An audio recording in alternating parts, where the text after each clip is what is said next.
Miss you, long time no see. Yan, oo. How are you? So much I miss you. Muling dinalaw ni Kim Chiu ang Queen of All Media na si Kris Aquino sa Amerika nitong isang araw kasama ang kaibigang si Bella Padilla. Ito na ang ikalawang pagkakataon ngayong taon na binisita ng personal ng kapamilya actress at TV host si Kris sa Amerika kung saan ito sumasailalim sa medical treatment para sa kanyang mga sakit. Sa isang video na in-upload sa social media, makikita ang pagdating ni Kim at Bella sa bahay na tinitirhan ni Kris at ng dalawa niyang anak na sina Bimby at Joshua sa Orange County, California. Makikita na super na-miss ni Kim, Josh at Bimb ang isa't isa dahil sa higpit ng kanilang yakapan kahit na nga last October lang nagpunta doon ang It's Showtime host. Tinuturing na rin kasing anak ni Kris si Kim, sa katunayan, panganay pa nga ang tawag niya kay Chinita Princess. At parang ate na rin talaga ang turingan ni Kim, Joshua and Bimby.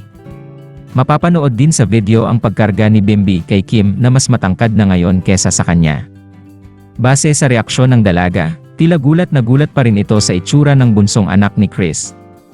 Ngunit nang hinayang at nalungkot naman ang mga netizens, lalo na ang mga supporters ni Kris dahil hindi napanood sa video ang muling pagkikita ng award-winning TV host at nina Kim at Bella. Sa halip na si Kris, ang umapir sa huling bahagi ng video ay si Batangas Vice Governor Mark Leviste na siyang kumuha sa pagdating ng mga bisita ni Kris. Nagtaka naman ang marami dahil ang akala nila ay hiwalay na sina Mark at Kris pero bakit doon pa rin ito nagdiwang ng holiday season? Matatandaan na mismong si Kris na ang nagsabi na wala na sila ni Mark at single na uli siya ngayon.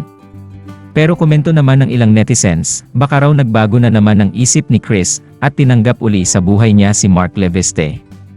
Samantala, nagbabakasyon ngayon sa US sina Bella at Kim kasama ang isa pa nilang kaibigan na si Angelica Panganiban at doon nila sasalubungin ang pagpasok ng bagong taon. Samantala ibinalita naman ni Kris na patuloy pa rin siyang dumadaan sa matinding gamutan at ang tinututukan ngayon ay ang pagpapalakas ng kanyang mga immune system, kabilang na dito ang pag-inom ng mga natural supplements and nutrients at bawal na bawal din daw sa kanya ang ma-stress.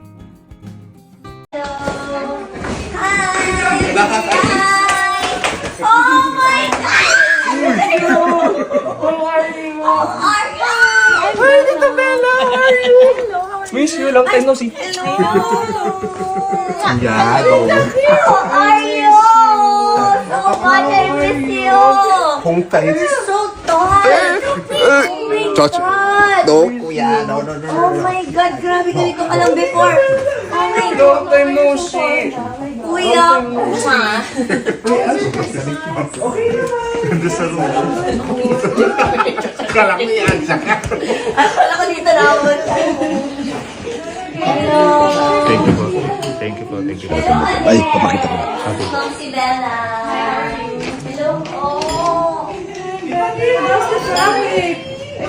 I mean, the freeways was a bit too. Ate.